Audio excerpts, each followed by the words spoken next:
معذرت کے ساتھ مجھے یہ بات کرنی پڑے گی کہ اتنا کالا جادو، ہر تیسرے آدمی کو کالا جادو، ہر تیسرے آدمی کو. اور خیر سے وہ جو بتانے والے وہ بھی بڑا انوکھا انداز انہوں نے اختیار کیا ہوا ہے. وہ کہتے تجھے جادو کر دیا کسی نے. کس نے کہا کہ یہ مجھے بتانے کا حکم نہیں، مجھے شرارت کا حکم تھا، شرارت میں نے کر دی، اب تو گھر جا کے سوچتا رہے. اسی طرح ڈھیروں قسم کے ملانگ ہمارے کھاتے پڑ گئے، ٹال پہنے ہوئے، اور وہ آ گئے. وہ لوگوں کو قسمت کا حال بتاتے ہیں. آپ کا تو مجھے نہیں پتا، میں نے اپنے دیہاتوں میں دیکھا ہے کہ وہ سونا بھی ڈبل کرتے تھے، بعد میں پتہ چلتا تھا سنگل بھی غائب ہو جاتا تھا. ہنسے نہیں جی، اونچا نہیں ہنسنا چاہیے کبھی بھی. یہ محافل ہے ہماری، سنجیدہ ماحول ہے.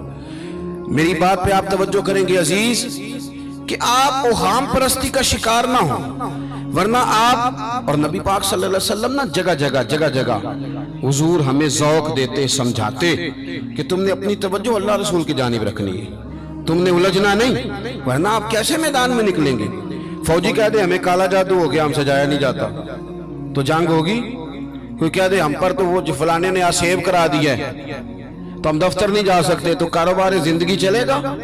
کن چکروں میں پڑ گئے.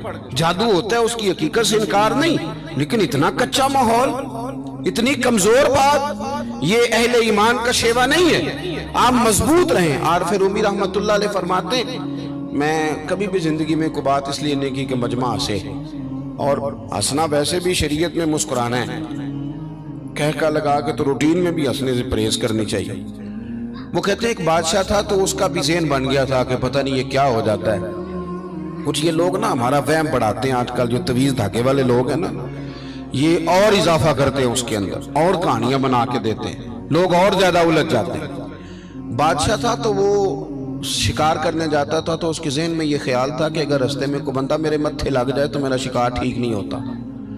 تو وہ کیا کرتا، وہ جب سفر کے لیے نکلتا تو لوگوں سے کہتا سارے رستے خالی کرا دو، میں نے شکار کے لیے جانا ہے. لوگ رستے خالی کرا دیتے. ایک دن ایک آدمی بیچارہ نے ایک آنکھ سے اسے نظر نہیں آتا، وہ کوئی جنگل سے لکڑیاں کاٹ کے آ رہا تھا تو اچانک وہ چڑھ گیا.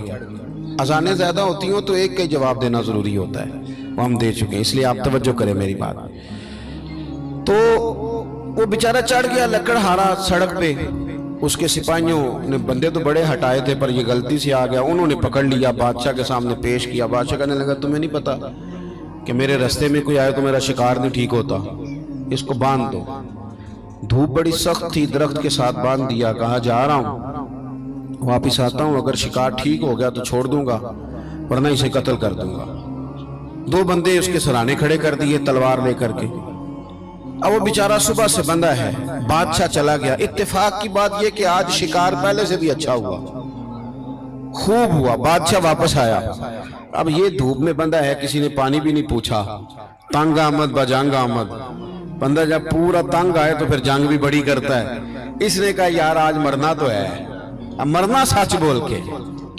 بادشاہ نے کہا اسے کھول دو، آج میرا شکار بڑا اچھا ہوا ہے، لہذا اسے کچھ نہیں کہنا، کھول دو.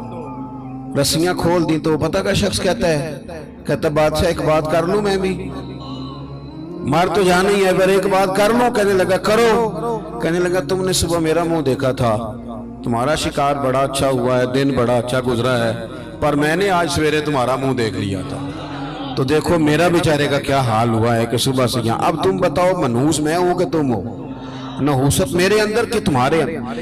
میں اگر کوئی جوان آدمی میرے ساتھ آ کے یہ بات کرتا ہے نا کہ میری فلان ہو گیا تو میں بڑا، تو مجھے اس پہ غصہ آتا ہے.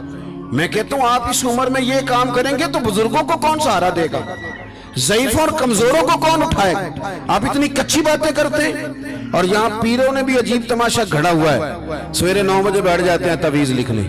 آپ قرآن شریف کا درس کب دیں گے؟ آپ حدیث پاک کب پڑھائیں گے؟